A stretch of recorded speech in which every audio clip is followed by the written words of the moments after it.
Salut tout le monde, c'est Alex pour un nouveau rapport de bataille de King of War en 2300 points qui opposait l'Alliance du Nord de Paco, le redoutable Paco, aux elfes sylvains, commandé par moi-même. Le scénario c'est dévastation, donc trois objectifs disposés par chaque joueur avant le choix du côté, un objectif central. Tous les objectifs sauf l'objectif central peuvent être détruits. Du coup, un scénario assez stratégique qui va offrir de nombreuses opportunités. J'ai mis des nouveaux marqueurs rouges qui sont un peu plus visibles, hein, donc on les voit. Il y en a un qui est caché derrière la tour sur la gauche, et sinon tous les autres sont apparents. Au niveau des listes, j'ai retenté une liste Elfe Sylvain avec le coq qui m'offre des nouvelles opportunités. On est sur une liste assez tanky pour de l'Elfe Sylvain, puisqu'elle cumule quand même 27 points de puissance d'unité. C'est une armée qui tire, une armée qui tape, une armée qui tient bon. Donc on a 4 régiments de Hunter of the Wild, donc ces unités elles sont passées de 160 à 140 points au coq.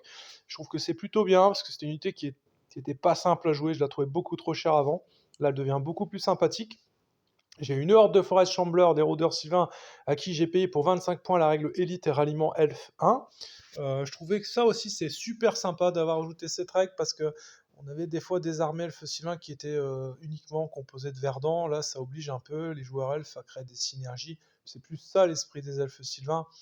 Bon, 25 points pour élite et pour ralliement 1, c'est quand même pas mal. Ensuite, j'ai le père de la flétrissure qui vient apporter du punch à l'armée, ainsi que l'aura vicieux à mes verdants. J'ai un Master Hunter, le maître veneur, qui vient offrir ses tirs qui sont quand même d'une précision hors pair. On a une sorcière avec un éclair à 7, puisque je lui ai payé le boomstick, un porte-étendard avec le benchant, et une deuxième sorcière avec l'Alchimist Curse, hein, la malédiction de l'alchimiste, qui vient m'offrir quand même un sort avec une perforant 4, ce qui est plutôt pas mal. J'ai deux régiments d'archers Gladstalker, hein, donc ce sont les archers d'élite qui ont gagné 2 attaques ainsi qu'un point de puissance avec le coq, donc c'est un sacré boost aussi. J'ai 2 régiments de chevaliers, la cavalerie lourde, la cavalerie tempête, dont une pour, je lui ai payé l'agilité et plus un en air, donc ça aussi c'est très fort. Et de son côté, Paco il joue une liste en spam 1. Alors au niveau de ses unités, il a une horde de guerriers du nord avec défense 3, crushing 2, 25 attaques. Il a une horde de naiades, ce sont ses hommes bêtes, donc les naiades, il aura payé l'objet magique qui leur donne défense 6 pour la durée d'un tour. Il a une unité de troll, hein, une horde qu'il a payé brutal, s'il me semble. Il a un régiment de berserk elf qu'il a payé les bottes de Sir James. Il a un régiment de Huskar à qui il a payé la potion d'adresse. C'est quand même 20 attaques qui touchent sur du 2 et blesse avec crush 2. C'est quand même très fort. Et ensuite, il a une troupe de loups de la toundra. Il a une troupe de Snowfox, hein, des renards des glaces. Il a un lord sur Frostfang. Il a un Tegn sur Frostfang. Il a une sorcière des glaces qui peut soit lancer le Barskin, c'est le nouveau sort qui donne un bouclier à une unité, soit le sort qui lui permet de faire trembler la terre et qui va faire une charge gênée sur un adversaire. Et au niveau des personnages, il a le personnage des Berserk Elf, qui est dueliste, qui est atroce. Il a un Lord, et je crois que j'ai fait le tour de son armée. Donc c'est une armée, à mon avis, qui crée beaucoup de synergies intéressantes. Mais bon, au niveau du match-up, je suis relativement confiant, parce que je pense que mes tirs peuvent lui faire pas mal de dégâts, parce qu'il a beaucoup d'unités avec Def 3. Donc on va voir au niveau de la partie. Alors j'ai juste oublié, il a aussi un géant, donc son géant en vérité c'est un caverne dweller, une espèce de créature de l'Alliance du Nord. Donc là on voit au niveau du déploiement, mes unités bénéficient d'un mouvement de scout. J'essaye de rapatrier les unités que j'ai sur mon flanc droit, parce que là concrètement je vois pas trop ce que je peux faire. Je croise les doigts vraiment très très fort pour pouvoir à le premier tour, pour pouvoir détruire avec mes Hunter of the Wild l'objectif sur la gauche derrière la tour.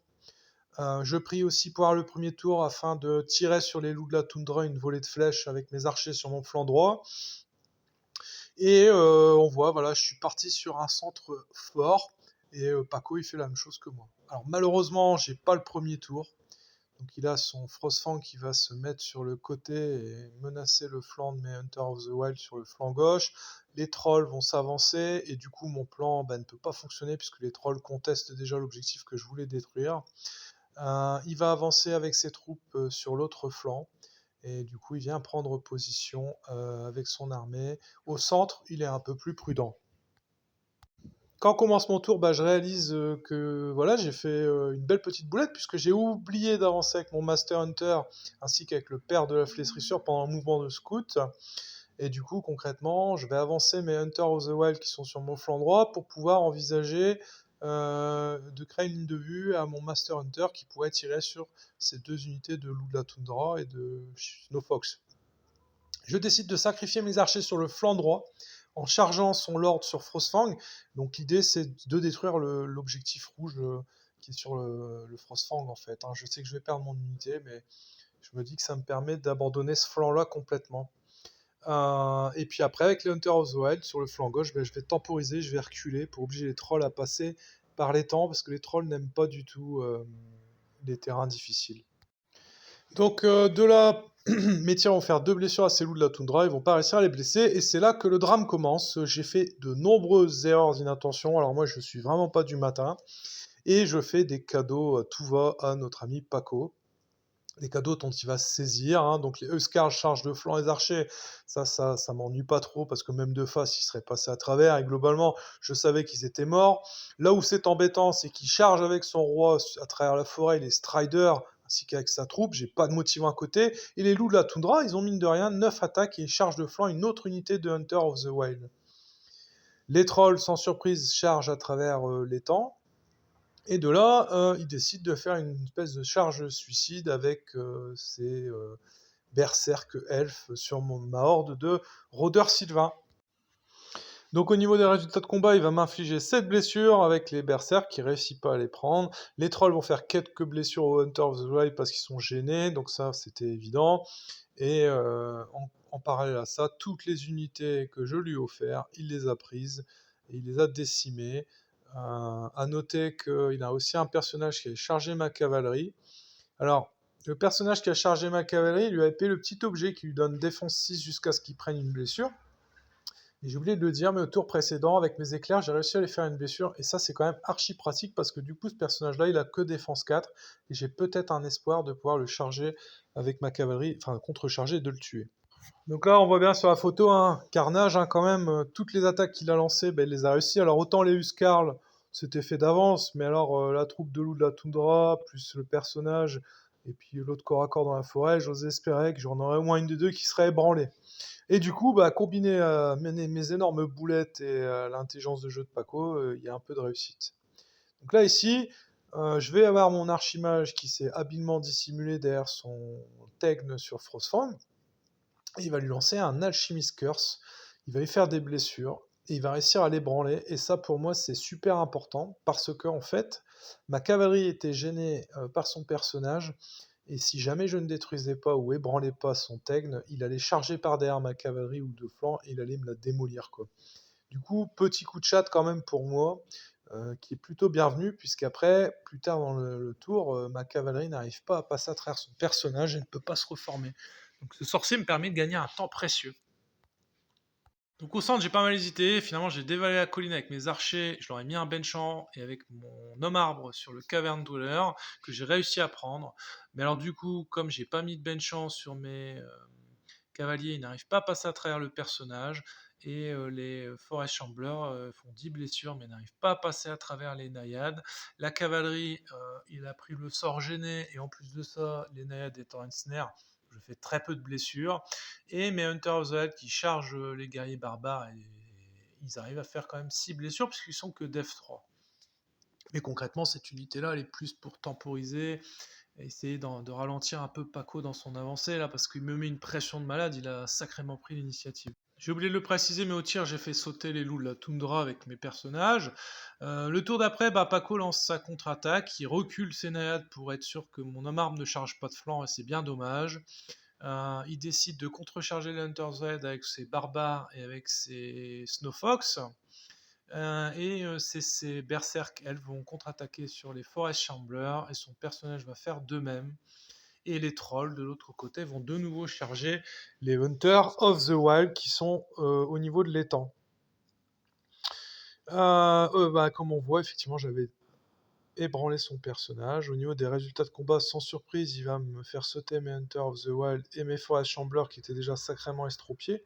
Il avait amené son personnage individuel en soutien des Berserk Elf, ce qui a été plutôt efficace. Sans ça, il avait fait qu'une ou deux blessures avec, et je pense qu'il n'aurait pas pris les Forest Chamblers. De leur côté, les trolls à côté de la tour ont réussi à me sauter mes Hunters of the Wild, hein, donc ça crée un nouveau front. Donc moi, je vais contrecharger une fois encore avec ma cavalerie sur son personnage. Ensuite, je vais décider de contrecharger avec ma cavalerie et charger avec mon homme arme de face sur les naïades. De toute façon, voilà, j'ai plus grand chose à faire et je tire avec tout ce que j'ai sur sa horde de barbares sur la colline que je réussis à ébranler. Donc ça va me donner un petit peu de temps pour respirer. Mon unité de cavalerie va réussir à prendre le personnage, je vais la reformer pour recevoir la charge des trolls au tour suivant. Mais globalement, l'espoir est quand même en train de disparaître dans le cœur des elfes depuis maintenant quelques tours. Il est quand même à noter que sur sa horde de naïades qui subit à chaque fois des blessures, il avait mis le sort Barskin, et qu'en plus de ça, il avait utilisé son bouclier pour passer sa défense à 6. Hein, donc ils sont vraiment imprenables. Le tour d'après, il décide de charger de flanc ma cavalerie avec tout ce qu'il peut. Hein, et évidemment, sans surprise, la cavalerie va tomber. De leur côté, les elfes vont se lancer dans une espèce de guérilla pour sauver l'honneur. Je vais lancer un Alchemist Curse sur les trolls par derrière. Je vais positionner mes archers de telle manière que la barrière les protège un peu et envoyer une volée sur les trolls. Je vais envoyer tout ce que j'ai sur les trolls, mais je fais pas beaucoup de dégâts. L'homme arbre se reforme pour faire face au Huskar. Il y a peut-être un espoir de survivre. Et le tour d'après, c'est la grosse charge. On essaye d'achever les dernières unités du côté de Paco. L'homme arbre va tomber avec les attaques des Huskar. Il a eu un peu de réussite. Les trolls ne réussissent pas à tuer les elfes à cause de la barrière. Et le tour d'après, je vais me relivrer à des tirs et je vais réussir à prendre ces Huskar avec mes unités de tir restantes. Alors évidemment, au niveau des scénarios, c'est compliqué. Hein. J'ai plus aucune unité pour tenir le terrain. Et du coup, Paco, il gagne aux objectifs. Hein. Il a 3 objectifs, 4 objectifs même.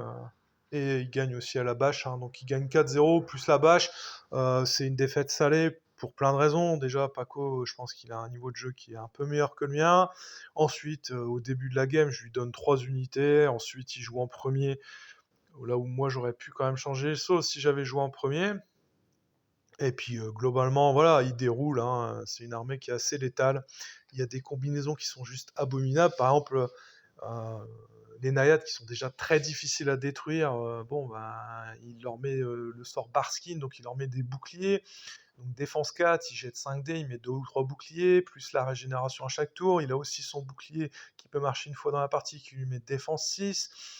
Et plus le sort qui permet aussi de faire des charges gênées. J'ai quand même ma cavalerie qui tape 2 fois en touchant sur du 5, parce qu'entre le Ensnare et la charge gênée, du coup, j'ai jamais réussi à les tomber, ces naïades. Après, de mon côté, je pense que j'ai un peu foiré aussi mon déploiement, mes unités de tir n'ont pas pu vraiment s'exprimer, je suis peut-être allé chercher trop vite le corps à corps. Enfin, en tout cas, voilà, une partie super intéressante, des listes assez riches des deux côtés. En fait, hein, on avait plein de types d'unités qui amènent des choses sympas. Je désespère pas avec mes elfes sylvains. Je pense que la liste est bonne. Je pense que je l'ai mal joué aujourd'hui. Et du coup, cette fois-ci, c'est la dernière fois que je vous envoie un rapport de bataille avant la fin de l'année. Je vous souhaite du coup de nouveau de belles fêtes de fin d'année et je vous dis à l'année prochaine. Allez, salut à vous!